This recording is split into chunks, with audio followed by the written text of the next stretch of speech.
आज हम जिस टॉपिक का अध्ययन करने जा रहे हैं वो है मानव स्वास्थ्य और उससे संबंधित होने वाले रोग। जिन टॉपिक्स पर आज हम चर्चा करेंगे उसमें है मानव की बीमारी, उनके प्रकार और उसका निदान, प्रतिरक्षा विज्ञान, प्रतिरक्षी पदार्थ, वैक्सीन, टीकाकरण या वैक्सीनेशन और कैंसर सेल के बारे में। शुरुआत करते हैं सबसे पहले मानव स्वास्थ्य के बारे में। तो स्वस्थ व्यक्ति वो कहलाता है जो शारीरिक और मानसिक रूप से पूर्ण रूप से किसी प्रकार की उसको कोई प्रॉब्लम ना हो, कोई समस्या ना हो, तो वो व्यक्ति स्वस्थ कहलाता है। और इसी को हम थोड़ा सा अलग वे में ले लें कि यदि किसी व्यक्ति को मानसिक या शारीरिक रूप से किसी प्रकार की कोई विकृति हो या उसे कुछ अनईजी सा फील हो रहा हो तो उसे कहा जाता है बीमार या उसे रोगग्रस्त कहा जाता है। तो ये जो रोगी है या बीमारी है उसके जो कारण रहते हैं वो अलग अलग कारणों से वो बीमार हो सकता है। सबसे पहला जो इसका कारण होता है वो हम लेके चलते हैं कि जैविक कारक।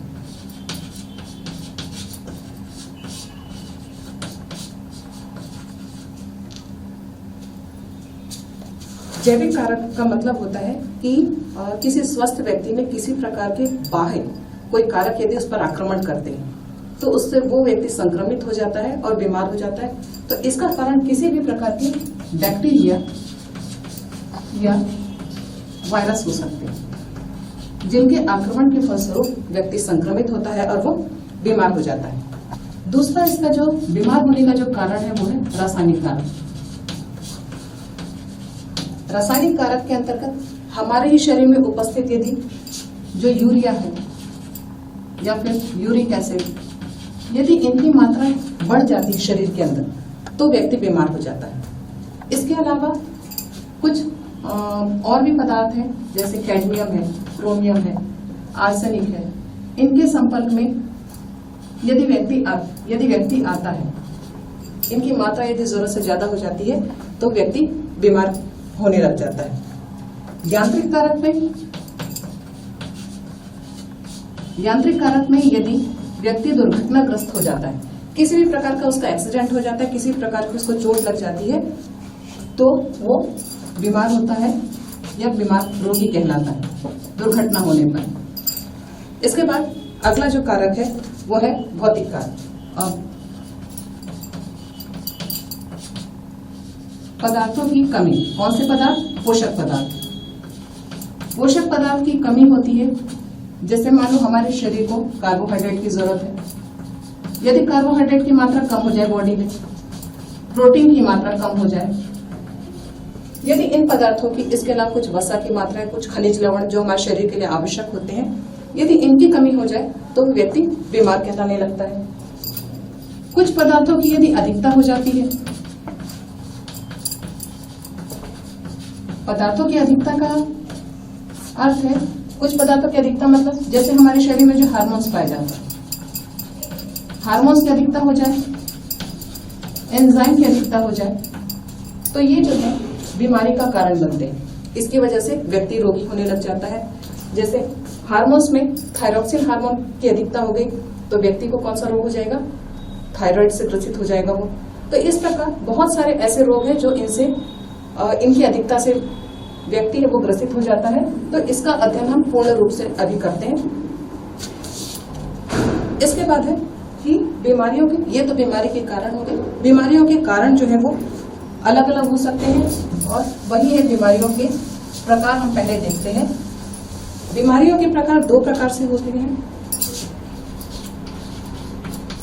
एक तो जो बीमारी होती है वो जन्मजात होती है। जन्मजात का मतलब जन्म से ही बीमारियां पाई जाती है कई बच्चों में। और दूसरी होती है उपार्जित। उपार्जित का मतलब होता है कि जन्म के बाद होने वाली जो बीमारियां हैं वो कहलाती है उपार्जित। जन्मजात बीमारी ऐसी बीमारियां जब बच्चा जन्म लेता है उसी समय से यदि बीमारी शुरू हो जाती है तो वह कहलाती है जन्मजात। इनमें प्रमुख रूप से जो है जिनका नाम तुम पहले पढ़ चुके हो, हीमोफीलिया है, कलर ब्लाइंडनेस, इसके अलावा एड्स, ये भी बच्चों को जन्म से ही मिलती है। और ये जो बीमारियां होती है ये बच्चों में जन्मजात होती हैं। उपार्जित जो जन्म के पश्चात होती है वो बीमारियां कहलाती है उपार्जित। ये 2 प्रकार की होती है, एक तो असंक्रामक और दूसरी होती है संक्रामक। असंक्रामक का अर्थ होता है कि ये यदि किसी व्यक्ति के संपर्क में आ जाता है तो भी ये बीमारी दूसरों में नहीं फैलती। तो और ये बीमारी जो है जन्म के पश्चात होती है। इसमें जैसे बौनापन, यदि किसी व्यक्ति की हाइट बहुत कम है तो वो जन्मजात नहीं होती, ये उसके जन्म के पश्चात उत्पन्न होने वाली है। डायबिटीज, जिसे आप शुगर के नाम से जानते हैं, ये जो बीमारियां रहती इसी प्रकार की और जैसे बीमारी है कैंसर, ये असंक्रामक बीमारियों के अंतर्गत आती है। संक्रामक बीमारियां वो होती हैं जो किसी बैक्टीरिया के कारण, वायरस के कारण या फिर प्रोटोजोआस के कारण या धूल, दूषित भोज्य पदार्थ, इन सब के कारण होती है तो कहलाती है संक्रामक बीमारियां जो एक व्यक्ति से दूसरे व्यक्ति में फैलती है। इसमें संक्रामक बीमारियों में प्रमुख रूप से जो है वो है अमीबियोसिस,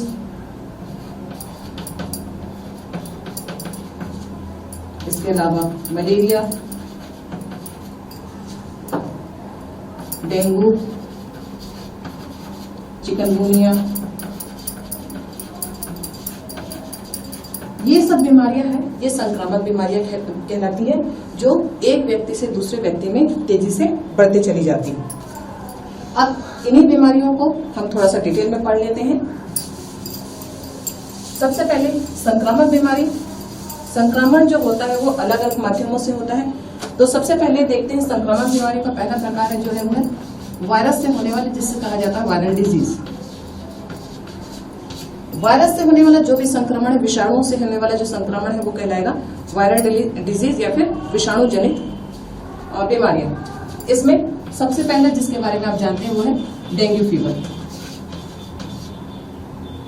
ये जो डेंगू फीवर है आपको मालूम है कि ये जिस मच्छर की वजह से होता है वो है एडिस इजिप्टी। इस मच्छर के कारण ये डेंगू फीवर होता है और इसमें जो फीवर है वो 101 से 104 डिग्री तक रहता है। ये डेंगू फीवर भी 2 प्रकार के होते हैं। पहला तो कहलाता है क्लासिकल या पारंपरिक, और दूसरा जो रहता है ये होता है रक्तस्राव। पहला वाला जो क्लासिकल डेंगू फीवर है, इसमें जो रोगी रहता है उसका जो टेम्परेचर रहता है वो 101 डिग्री से 104 डिग्री तक इसको फीवर होता है। लगातार इसे फीवर रहता है, इसके जॉइंट्स में बहुत पेन होता है। लेकिन फीवर होने से पहले क्या होता है कि इसे कंजक्टिवाइटिस होता है, जिसे नॉर्मल भाषा में आँख आना कहते हैं। उसके साथ ये बीमारी शुरू होती है और ये टेम्परेचर में परिवर्तित हो जाती है। इसमें हाथ, पैर और पूरे शरीर में असहनीय दर्द होता है, इसमें क्लासिकल डेंगू फीवर में। और दूसरा रक्तस्राव जो डेंगू फीवर है, इसमें भी टेम्परेचर बढ़ता जाता है। उसमें टेम्परेचर जो रहता है 100 डिग्री से 104 डिग्री फ़ारेनहाइट तक बुखार होता जाता है लगातार इसमें। और साथ में इसमें पल्स रेट जो है, पेशेंट की जो पल्स रेट है वो लगातार कम होते जाती है। पल्स रेट कम होने के साथ साथ इसमें WBC प्लेटलेट्स, इनकी संख्या भी लगातार गिरने लग जाती है। और इंटरनल ब्लीडिंग मतलब शरीर के आंतरिक अंगों से ब्लीडिंग होने लगती है, रक्तस्राव होने लगता है। और ये जो रक्तस्राव वाला डेंगू फीवर है ये अधिक खतरनाक होता है, जिसकी अंतिम परिणति व्यक्ति के मृत्यु के रूप में होती है। अब इनसे जो बचाव का उपाय है, इनसे बचाव का उपाय एक ही है कि आसपास, क्योंकि ये जो मच्छर है एडिस इजिप्टी जो मच्छर है ये साफ पानी में होता है। साफ पानी जहाँ पर जो जमा हुआ साफ पानी रहता है उसमें ये मच्छर होता है। तो घर के आसपास कहीं भी हमें पानी को जमा नहीं होने देना चाहिए। घर में हम देखते हैं कि जो टायर पड़े रहते हैं या फिर छोटे छोटे बर्तन है जिसमें पानी जमा हुआ रहता है, तो इन पानी को वहां से निष्कासित कर देना चाहिए, उनकी सफाई रखना चाहिए। तो इन मच्छरों से बचाव होता है और साथ ही ये जो बीमारी है डेंगू फीवर, उससे बचा जा सकता है। हमेशा सोते समय मच्छरदानी का उपयोग किया जाना चाहिए। अब चूंकि ये जो मच्छर है ज्यादातर जो है वो सुबह और शाम के समय एक्टिव होते हैं, उस समय ज्यादा मच्छरों का प्रकोप रहता है, तो उस समय जो है ऐसी व्यवस्था की जानी चाहिए कि मच्छरों का ज्यादा घरों के अंदर प्रवेश ना हो सके और हम मच्छरों से बच सके या इस बीमारी से हमारा बचाव हो जाए। वायरल डिजीज में दूसरा है चिकनगुनिया।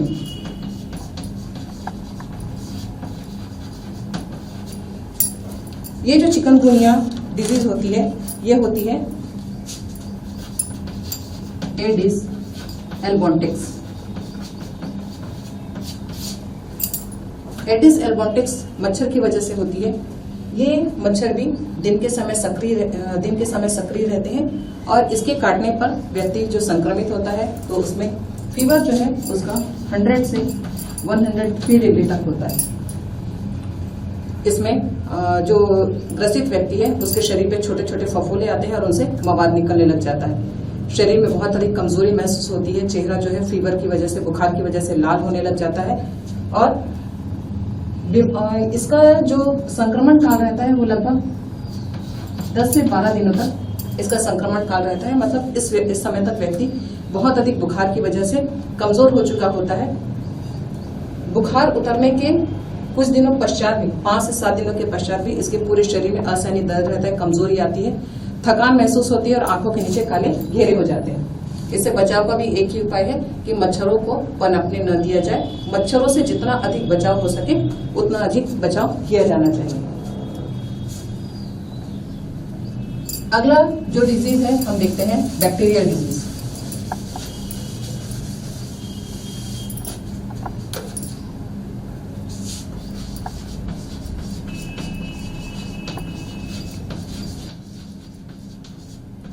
बैक्टीरिया से होने वाले जो संक्रमण है वो कहलाते हैं बैक्टीरिया जनित या जीवाणु जनित रोग, इसको बैक्टीरियल डिजीज कहा जाता है। इसमें सबसे पहला है टाइफाइड।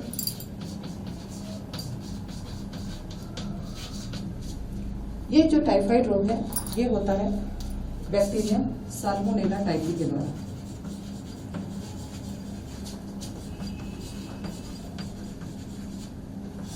ये साल्मोनेला टाइफी बैक्टीरिया जो है इस टाइफाइड रोग को फैलाने का काम करते हैं।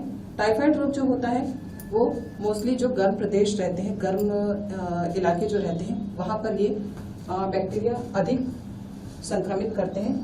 इसमें शरीर पर छोटे छोटे दाने निकल आते हैं और बुखार होता है। बुखार होने के साथ साथ इसमें शरीर में, पूरे शरीर में दर्द रहता है और बुखार की तीव्रता इतनी अधिक होती है कि चेहरा उसमें लाल हो जाता है, होठों में पपड़ी जमने लग जाती है, प्यास लगती है और ये 10 से 12 दिनों तक लगातार इसमें बुखार रहता है। अब जब इस रोग की अधिकता हो जाती है तब क्या होता है कि इसमें जो इंटेस्टाइन, हमारी आंतें हैं, उनसे ब्लीडिंग होने लग जाती है, रक्तस्राव होता है और ये व्यक्ति जो पेशेंट रहता है वो ये इसकी लास्ट स्टेज रहती है। तो इस रोग से बचाव के लिए क्या किया जाना चाहिए कि जो पेशेंट है, जो रोगी है, उसको सबसे पहले तो डॉक्टर के पास उपचार के लिए ले जाया जाना चाहिए, हॉस्पिटल ले जाया जाना चाहिए। उसको स्वच्छ और खुले हवादार कमरे में रखना चाहिए। उबला हुआ पानी उसे हमेशा पीने के लिए दिया जाना चाहिए। उसके द्वारा जितने भी वमन है, कफ है या विष्ठा का विसर्जन किया जाता है उसको डिस्पोज किया जाना चाहिए। उसके संपर्क में किसी भी कोई स्वस्थ व्यक्ति न आ सके और उसके कपड़ों को साफ पानी में, गर्म पानी में धोया जाना चाहिए ताकि दूसरों को ये संक्रमण न हो सके। दूसरी जो बैक्टीरियल डिजीज है वो है निमोनिया। निमोनिया रोग जो होता है वो 2 बैक्टीरिया की वजह से होता है। एक तो है डिप्लोकोकस निमोनी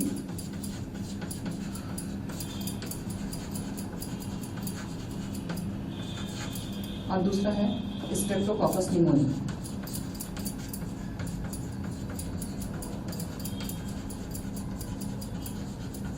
ये 2 बैक्टीरिया हैं जो निमोनिया रोग फैलाने का काम करते हैं। निमोनिया रोग से ग्रसित जो रहता है, जो बच्चा ग्रसित होगा इस रोग से, तो उसके जो फेफड़े हैं, फेफड़ों में पाया जाता है एल्वियोलाई। छोटे छोटे बॉल के समान स्ट्रक्चर रहते हैं, ये एल्वियोलाई कहलाते हैं। इस एल्वियोलाई में म्यूकस भर जाता है। म्यूकस का सिक्रेशन होता है, तरल पदार्थ का सिक्रेशन श्लेष्मा का, जो यहाँ पर पूरा भर जाता है। तो इसके भरने की वजह से जो बच्चा है उसको सांस लेने में तकलीफ होती है, ऑक्सीजन सप्लाई करने में, ऑक्सीजन लेने में, कार्बन डाइऑक्साइड छोड़ने में तकलीफ होती है, जिसकी वजह से वो जोर जोर से सांस लेता है। इसका जो पेट है वो फूल जाता है और साथ में इसके होठों में पपड़ी जम जाती, चेहरा लाल हो जाता है और इसमें बुखार की तीव्रता बहुत अधिक होने लग जाती है। तो ये हुआ निमोनिया रोग। तो इसमें यह है कि जो बच्चा है उसको ठंड से उसका बचाव किया जाना चाहिए। तीसरे प्रकार का है वो है प्रोटोजोआ डिजीज। प्रोटोजोआ डिजीज का मतलब है ऐसी बीमारियां जो किसके संक्रमण से होती है, प्रोटोजोआ।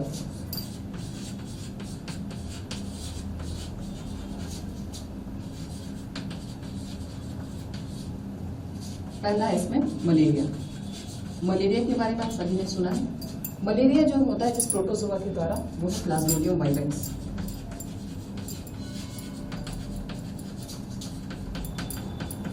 प्लाज्मोडियम वाइवेक्स के द्वारा मलेरिया होता है और इस रोग को फैलाने का जो काम करता है वो है मादा एनोफिलिस मच्छर, जिसके बारे में आपने सबसे सुना है।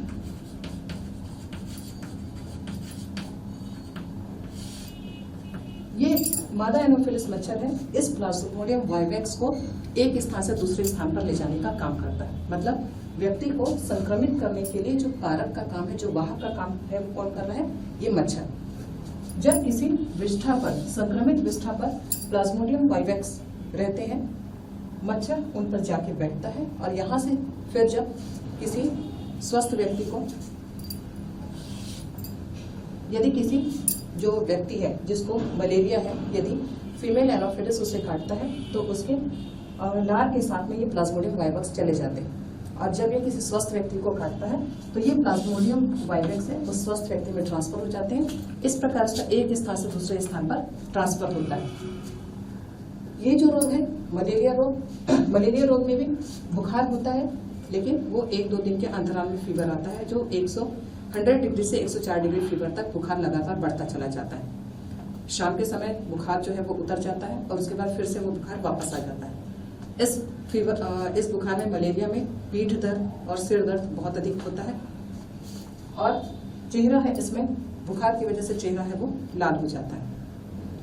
इसके इलाज के लिए यही है कि इसमें मच्छरों से बचा जाना चाहिए और स्वास्थ्यकर्ताओं से मिलकर इससे संबंधित दवाएं हैं वो ली जानी चाहिए। दूसरा रोग है वो है अमीबियासिस। अमीबियासिस जो रोग होता है वो होता है एंड अमीबा हिस्टोलिटिका। इस प्रोटोजोआ के कारण ये होता है अमीबियासिस। अमीबियासिस रोग जो होता है उसमें अतिसार का मतलब होता है कि इसमें जो दस्त है वो बहुत ज्यादा होते हैं, क्योंकि ये इंटेस्टाइन पर आक्रमण करता है। इंटेस्टाइन पर आक्रमण करने का पेट में मरोड़ उत्पन्न होती है और ऐंठन के साथ इसमें पेचिश होती है। अब चूंकि इंटेस्टाइन पे आक्रमण कर रहा है तो इंटेस्टाइन में क्या होते हैं, छोटे छोटे अल्सर हो जाते हैं। ये अल्सर भस्ट होते हैं और वहां से मवाद निकलता है और वो मवाद है जो मल है उसके साथ निकलता है और बदबूदार मल होता है। और ये जो बदबूदार मल रहता है इसमें ये एंटामीबिया हिस्टोलिटिका रहते हैं और इसी के द्वारा जो संक्रमण है वो एक व्यक्ति से दूसरे व्यक्ति में इसका संक्रमण होता है। ये तो हुए इन बीमारियों के बारे में। अब हम सेकंड अपना देखते हैं प्रतिरक्षा विज्ञान या इम्यूनोलॉजी।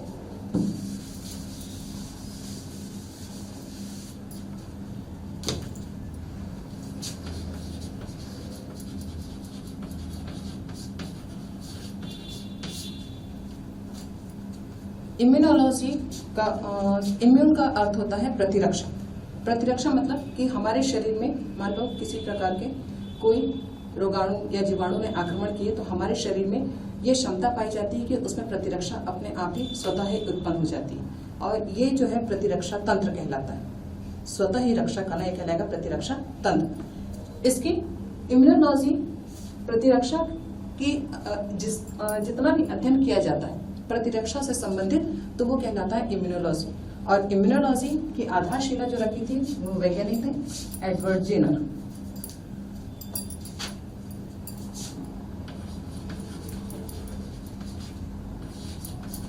इन्होंने इस इम्यूनोलॉजी की आधारशिला रखी, जिन्होंने इम्यून सिस्टम के बारे में पूरा डिटेल बताया कि यदि किसी प्रकार के रोगाणु का आक्रमण या रोगजनक का आक्रमण हमारे शरीर में होता है तो हमारा शरीर उस रोग से लड़ने के लिए अपने शरीर में प्रतिरक्षा उत्पन्न करता है। तो ये कहलाता है इम्यून सिस्टम। इसमें प्रतिरक्षा जो होती है व्यक्ति में दो प्रकार की होती है, एक स्वाभाविक प्रतिरक्षा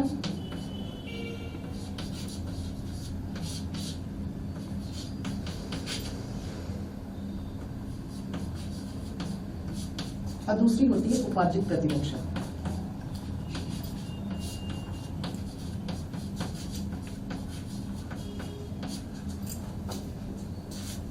स्वाभाविक प्रतिरक्षा का अर्थ होता है कि ये जो प्रतिरक्षा है वो जन्म से ही पाई जाती है, जिसके लिए हमारा शरीर पहले से तैयार रहता है। तो इसके लिए कुछ बैरियर्स पाए जाते हैं हमारे शरीर में, जो रोगाणु और जीवाणु या बाह्य कारकों से हमारी रक्षा करने का काम करते हैं। तो वो जो बैरियर है, सबसे पहला जो बैरियर है वो है फिजिकल बैरियर।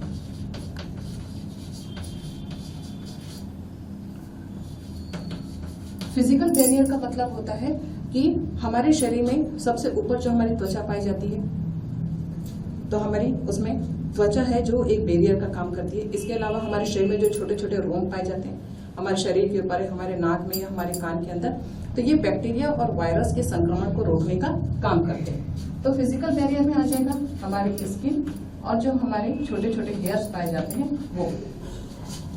दूसरा है फिजियोलॉजिकल बैरियर।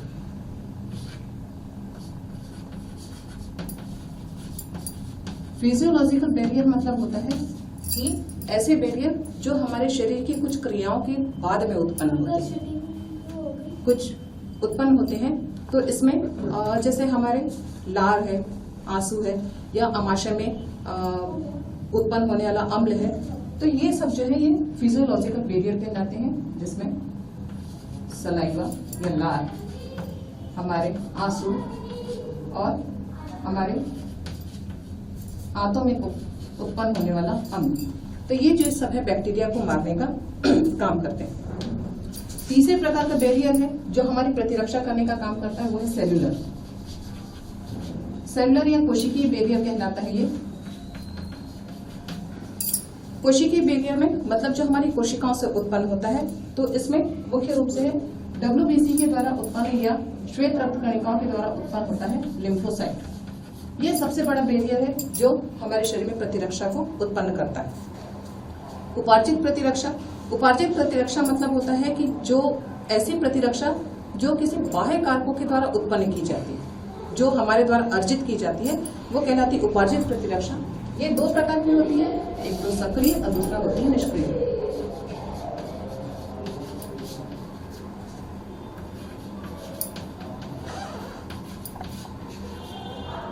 सक्रिय और निष्क्रिय। सक्रिय प्रतिरक्षा का अर्थ होता है कि किसी रोगाणु या जीवाणु के आक्रमण के पश्चात हमारे शरीर के अंदर यदि कोई प्रतिरक्षा उत्पन्न हो रही है तो वो कहलाएगी सक्रिय प्रतिरक्षा। निष्क्रिय प्रतिरक्षा मतलब होता है सक्रिय में ये अपने आप उत्पन्न होंगे। हमारे शरीर में जैसे ही किसी रोगाणु का आक्रमण हुआ तो हमारे शरीर की प्रतिरक्षी तंत्र क्रियाशील हो जाएंगे और वो ऐसे प्रोटीन का निर्माण करेंगे जिससे वो एंटीबॉडीज बन जाएंगे, तो कहलाएगी सक्रिय प्रतिरक्षा।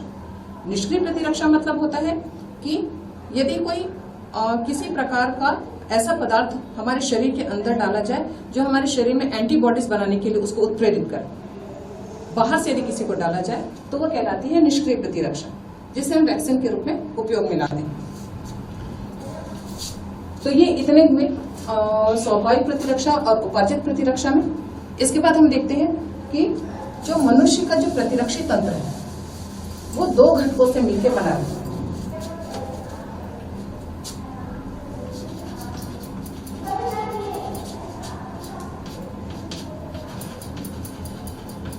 प्रतिरक्षा तंत्र, इसके कंपोनेंट या घटक जो है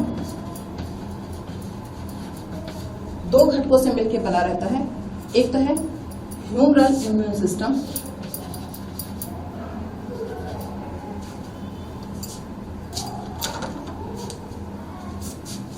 humoral immune system,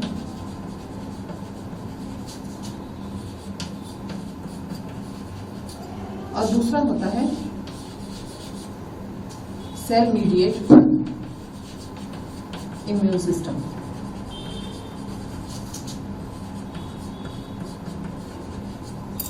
humoral immune system को हम शॉर्ट में लिखते हैं HMIS और सेल मीडिएट इम्यून सिस्टम को हम लिखते हैं CMIS।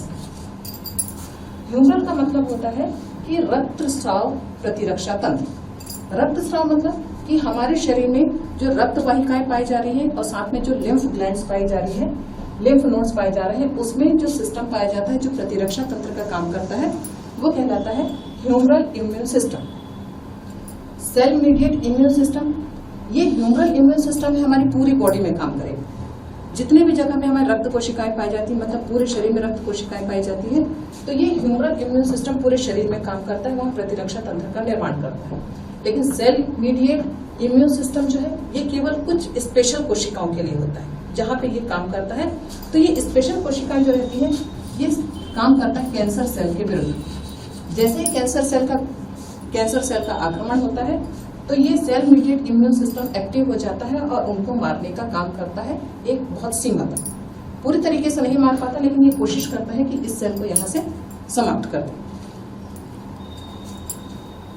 अब इस इम्यून सिस्टम में हमारे शरीर में जो प्रतिरक्षा तंत्र पाया जाता है उसमें दो सेल काम करते हैं। एक होता है बी सेल और दूसरा होता है टी सेल। दो प्रकार की सेल होती हैं जो इम्यून सिस्टम में प्रतिरक्षा तंत्र में काम करती है। तो इसमें ये जो दोनों है बी सेल और टी सेल, ये दोनों जब भ्रूणावस्था रहती है उस समय कहाँ उत्पन्न होते हैं? ये लीवर सेल। कब? जब भ्रूणावस्था में। लेकिन जब वयस्क अवस्था आ जाती है एडल्ट स्टेज में, ये बोन मैरो में बनते हैं, अस्थि मज्जा। कहाँ बनेंगे? ये बोन मैरो में। दोनों के साथ वही कंडीशन है कि दोनों जो है कहाँ उत्पन्न होते हैं? भ्रूणावस्था में लीवर सेल में, लेकिन जब वयस्क अवस्था आ जाती है तो बोन मैरो में ये ट्रांसफर हो जाते हैं और उत्पन्न होने लग जाते हैं। अब इसका जो नाम दिया गया बी सेल्स जो है, बी सेल्स सबसे पहले देखा गया था पक्षियों की में एक ग्रंथि पाई जाती है बर्सा ऑफ फाइब्रेसिया।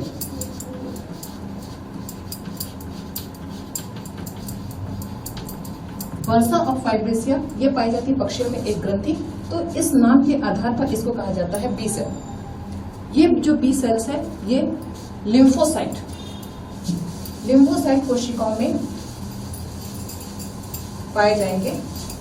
एक बार फिर से आप बता देती हूँ। बी सेल पक्षियों की एक ग्लैंड बर्सिया ऑफ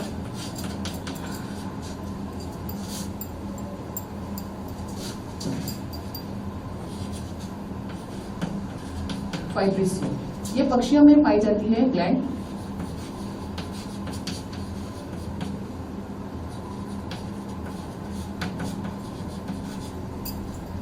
तो इसे बी सेल नाम दिया गया। इसके अलावा ये जो है लिम्फोसाइट सेल्स में ये पाई जाती है, उसको एक्टिव करने का काम करती है। अब इसमें ये जो लिम्फोसाइट है कहाँ से उत्पन्न होते हैं? ये लिम्फोसाइट जो उत्पन्न होते हैं एक तो डब्ल्यूबीसी से ये लिम्फोसाइट उत्पन्न होते हैं और ये इसे एक्टिव करने का काम करती है। किसके लिए? प्रतिरक्षा तंत्र के लिए। जब किसी प्रकार का कोई बाह्य कारक, कोई रोगाणु आक्रमण करता है तब ये बी सेल्स क्या करती है? बहुत सारे प्लाज्मा सेल्स उनके क्लोन्स बनाती है। क्लोन्स मतलब होता है उसी के समान। जैसे ही कोई आक्रमण करेगा ये प्लाज्मा सेल बनाती है। बहुत सारे प्लाज्मा सेल रहते हैं, इनका निर्माण करती है, ये कहलाते हैं प्लाज्मा सेल। ये जो प्लाज्मा सेल इतनी सारी है तो इसमें ये गुण पाया जाता है कि ये जो एक सेल से सिर्फ 1 सेकंड में लगभग 2000 एंटीबॉडी बनते हैं। कितने? 2000 एंटीबॉडी। और इतने सारे एंटीबॉडी है वो किसी भी रोगाणु को समाप्त करने के लिए बहुत होते हैं। अब इसमें से पूरी प्लाज्मा सेल्स है, इसमें कन्वर्ट नहीं होगी, तो इसमें क्या रहता है? कुछ जो सेल्स रहती है वो मेमोरी सेल में रूपांतरित हो जाती है। मेमोरी सेल का मतलब है कि याददाश्त कोशिका। तो ये तो एक्टिव हो गई, इन्होंने जीवाणु को मार दिया। अब ये जो मेमोरी सेल्स बची है, ये मेमोरी सेल्स क्या करती है कि मान लो भविष्य में उसी रोगाणु का फिर से यदि आक्रमण होता है तो ये मेमोरी सेल्स है फिर से एक्टिव होकर उसी रोगाणु को मारने का काम करती है। तो ये बी सेल्स के काम हो गए। एक तो वो प्लाज्मा सेल्स बनाएंगी। प्लाज्मा सेल्स क्या करेंगे? लगभग 2000 एंटीबॉडी बनाते हैं और उस रोगाणु से रक्षा करने का काम करते हैं। कुछ सेल्स होती है मेमोरी सेल में ट्रांसफर हो जाती है, और जब पुनः भविष्य में किसी प्रकार के रोगाणु का आक्रमण, उसी रोगाणु का आक्रमण होगा तो ये मेमोरी सेल एक्टिव होकर उसको मारने के लिए प्रेरित करती है। ये हो गया बी सेल्स। अब हम देखते हैं टी सेल्स के बारे में।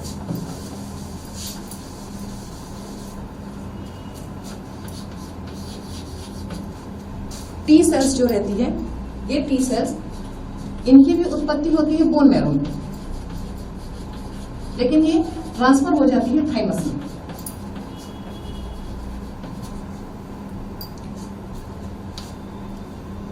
ये थाइमस ग्लैंड में ट्रांसफर हो जाती है, इसलिए इसका नाम दिया गया टी सेल। अब इसमें इसके कार्य के आधार पर इसको 3 भागों में बांटा गया है। सबसे पहला है किलर टी सेल,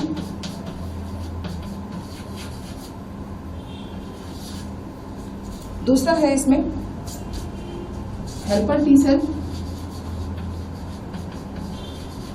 और तीसरा है इसमें सप्रेशर टी सेल।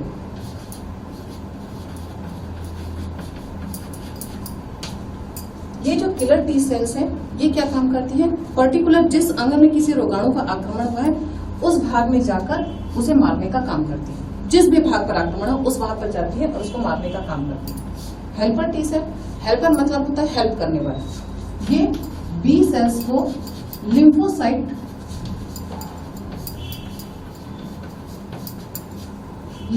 उत्पन्न करने के लिए प्रेरित करती है। मतलब ये उसकी हेल्प करे, किसके लिए? लिम्फोसाइट उत्पन्न करने के लिए। किसको? बी सेल्स का। Suppressor T cell, suppressor T cells ये विशेषीकृत कोशिकाओं के लिए होती है, और कुछ जो है वो मेमोरी सेल्स में रूपांतरित हो जाती है। मेमोरी सेल्स में कन्वर्ट होंगी, ये रूपांतरित होती है, और रूपांतरित होकर क्या करेंगे? भविष्य में जब किसी रोगाणु का आक्रमण होगा तो फिर से उसको मारने का काम करते हैं।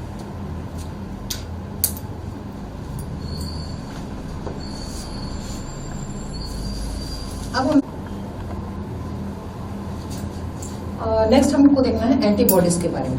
एंटीबॉडीज मतलब होता है जब किसी भी प्रकार के रोगाणु या जीवाणु का आक्रमण हमारे शरीर के अंदर होता है, तब हमारे शरीर का जो प्रतिरक्षा तंत्र है वो उत्तेजित हो जाता है, और उत्तेजित होने के बाद एक ऐसे प्रोटीन का निर्माण करता है जो इन रोगाणुओं से लड़ने में सक्षम होता है।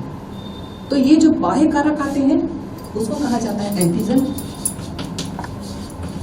और जो प्रोटीन बनता है हमारे शरीर में प्रतिरक्षा तंत्र जो प्रोटीन बनाने का काम करते हैं उसको कहा जाता है एंटीबॉडी।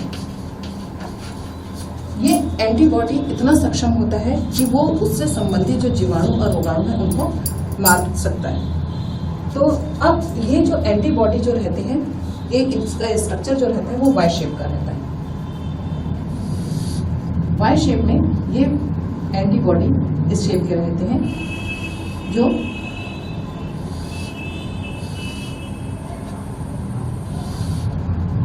बहुत सारे पॉलीपेप्टाइड चेन से मिलकर बने रहते हैं।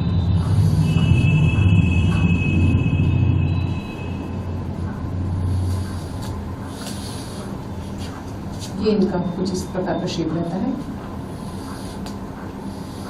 जिसमें से कुछ हैवी चेन रहती है और कुछ लाइट चेन रहती है।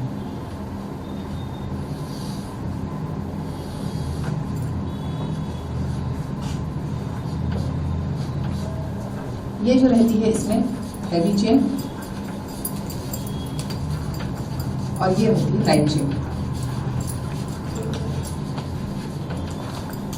ये आपस में ये जो चेन है ये सल्फाइड से जुड़े रहते हैं।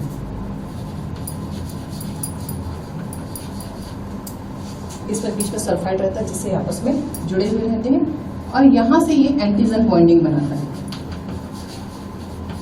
ये इसमें बाइंड करता है एंटीजन, या एंटीजन इस भाग पर आकर जुड़ता है। फिर से एक बार देख लेते हैं। ये एंटीबॉडी जो रहते हैं ये बने रहते हैं इम्यूनोग्लोबिन, इस प्रोटीन से मिलकर बने रहते हैं इम्यूनोग्लोबिन से। ये इम्यूनोग्लोबिन जो रहता है ये पॉलीपेप्टाइड, 4 पॉलीपेप्टाइड चेन से 4 पॉलीपेप्टाइड चेन से मिलकर बना रहता है। 4 पॉलीपेप्टाइड चेन में 2 हैवी चेन रहती है और 2 लाइट चेन रहती है। ये दोनों चेन आपस में सल्फाइड के द्वारा जुड़ी रहती है, और इनमें ऊपर की ओर ये एंटीजन बाइंडिंग पाई जाती है, जिसके द्वारा एंटीजन से मिलकर नया सब्स्टिट्यूट बनाता है और उस एंटीजन को या बाह्य कारक को यहाँ पर कार्य करने से रोकने का काम करता है। इसमें 5 प्रकार के इम्यूनोग्लोबिन पाए जाते हैं। एक होता है IgA, IgM, IgD, IgG,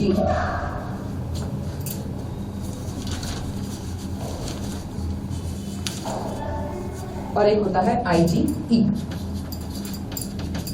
इतने प्रकार के ये इम्यूनोग्लोबिन रहते हैं, इसमें एंटीबायोटिक में पाए जाते हैं। अब ये एंटीबायोटिक का प्रमुख काम क्या रहता है? अब चूंकि इसको एंटीजन को समाप्त करना रहता है, तो ये क्या करता है, जैसे ही कोई एंटीजन आता है तो उस एंटीजन के चारों ओर एक कवरिंग बना लेता है, एक झिल्लीनुमा रचना बना लेता है, जिससे जो भी लिम्फोसाइट, अब मारने का काम किसका है? लिम्फोसाइट का। तो लिम्फोसाइट उसको आसानी से पहचान जाता है और उसको नष्ट कर देता है। अब दूसरे प्रोसेस में एंटीजन के द्वारा जो भी विषैला पदार्थ स्रावित किया जाता है, तो ये विषैले पदार्थ को क्या करता है, उसको वहां पे न्यूट्रलाइज कर देता है, उदासीन कर देता है, तो वो उसका काम खत्म हो गया। तीसरे प्रोसेस में ये जो एंटीबायोटिक है इस एंटीजन के साथ मिलकर एक नया पदार्थ बनाता है। अब नया पदार्थ जैसे ही एक बड़ा पदार्थ बनाएगा, तो ये जो एंटीजन है यहाँ पर अपना आगे का उसका जो काम है वो ब्लॉक हो जाता है और एंटीजन की जो क्रिया है वहीं पर समाप्त हो जाती है। थोड़ा सा वैक्सीन के बारे में देख लेते हैं।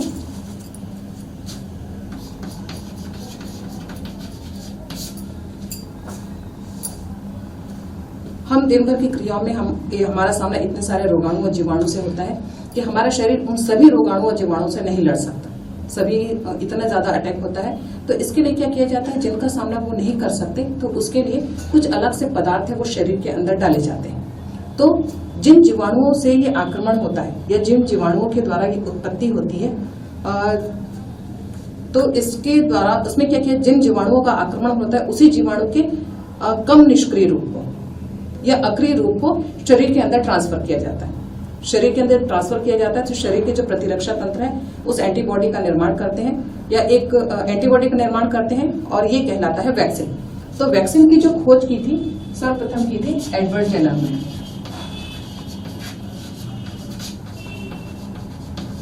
एडवर्ड जेनर ने इसकी खोज की थी।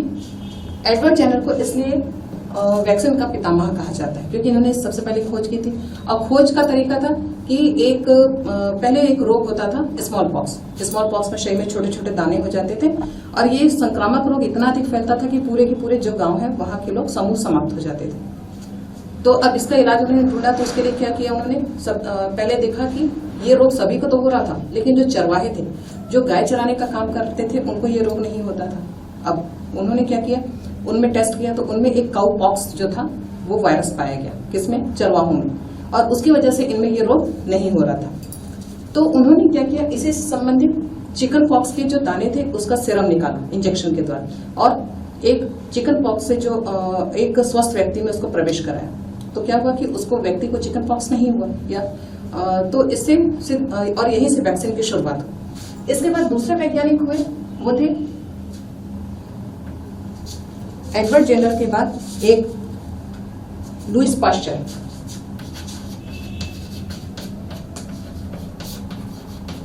लुई पास्चर ने इनके इस वैक्सीन के काम को आगे बढ़ाया और उन्होंने रेबीज वाला जो डॉग था उसके स्पाइनल कॉर्ड से उसका लिक्विड निकाला और एक रेबीज से ग्रसित बालक में जब डाला तो वो जो बच्चा था उससे स्वस्थ हो गया।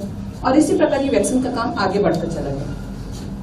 1950 से 1970 तक का टाइम है, ये जो टाइम है ये गोल्डन इरा माना जाता है वैक्सीन के लिए, क्योंकि इस समय वैक्सीन पर बहुत अधिक काम हुए और वैक्सीन MMR है, हेपेटाइटिस बी है, पोलियो वायरस है, इन सब की खोज इतनी अधिक हुई कि बहुत सारे रोग को इसका समूल नाश किया जा सका। इसलिए इसको 1950 से 1970 तक का टाइम है वो कहलाता है गोल्डन इरा। इसमें वैक्सीन में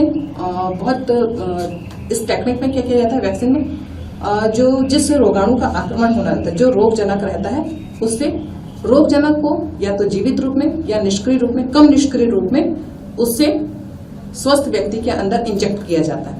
इंजेक्ट करने के बाद क्या होता है कि वो व्यक्ति के शरीर में प्रतिरक्षा तंत्र है सक्रिय हो जाता है और उस एंटीजन के खिलाफ है वो एक प्रोटीन का निर्माण करता है और ये जो प्रोटीन है या ये जो एंटीबायोटिक है उसके विरुद्ध काम करता है और उस रोगाणु को मारने का काम करता है और ये कहलाता है वैक्सीन।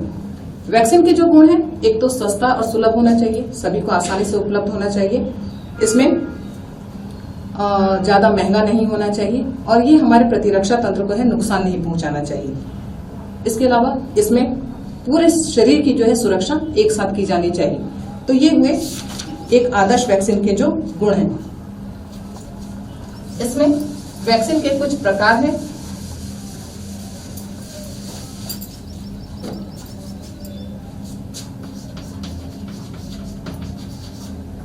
वैक्सीन के प्रकार में पहला है परंपरागत।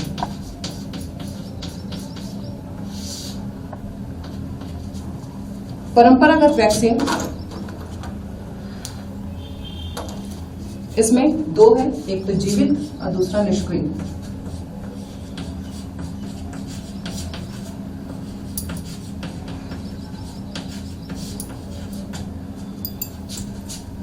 जीवित का अर्थ होता है कि इसमें जो जिस रोगाणु का आक्रमण होता है उसको जीवित अवस्था में ही जीव शरीर के दूसरे जीव शरीर के अंदर ट्रांसफर किया जाता है। ये जो प्रक्रिया है जीवित वैक्सीन वाली, ये प्रक्रिया बहुत अधिक सफल है, लंबे समय तक रहती है। इसका अर्थ है कि इसमें दोबारा वैक्सीनेशन की जरूरत या दोबारा वैक्सीन लगाने की जरूरत नहीं पड़ती है और ये व्यक्ति पूरे जीवन काल तक सुरक्षित रहता है। इसमें MMR है, पोलियो है, इन सब के वैक्सीन है जीवित अवस्था, जीवित रोगाणु से ही तैयार किए गए। निष्क्रिय में, इसमें निष्क्रिय वैक्सीन के इस स्टेज में जो जीवाणु है उसको निष्क्रिय कर दिया जाता है या उस निष्क्रिय अवस्था में उसे दूसरे जीव शरीर के अंदर ट्रांसफर किया जाता है। ये प्रोसेस अधिक लंबी है और अधिक समय तक काम नहीं करती। इसमें वैक्सीनेशन है बार बार किया जाता है। तो इसमें वायरल वैक्सीन या बैक्टीरिया वैक्सीन, जो बार बार बैक्टीरिया वायरस आक्रमण करते हैं तो उनके लिए वैक्सीन बना हुआ है जिसे बार बार दिया जाता है और ये प्रक्रिया है थोड़ी सी महंगी पड़ती है। दूसरा प्रकार है परिष्कृत। परिष्कृत वैक्सीन, परिष्कृत का मतलब होता है कि जो एंटीजन, जो जीवाणु है जो आक्रमण करता है उसके एंटीजन को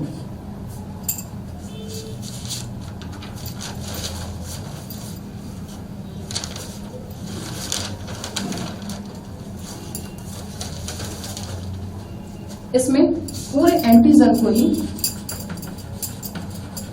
अब जितना जो एंटीजन रहता है उसमें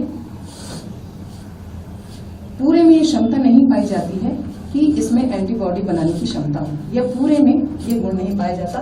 तो इसमें क्या किया जाता है, पूरे के पूरे एंटीजन को, जो जीवाणु है या रोग कारक है, उसके पूरे एंटीजन को एक साथ उसमें व्यक्ति में ट्रांसफर कर दिया जाता है और ये परिष्कृत कहलाता है।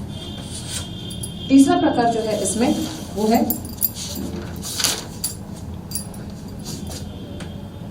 रिकॉम्बिनेंट।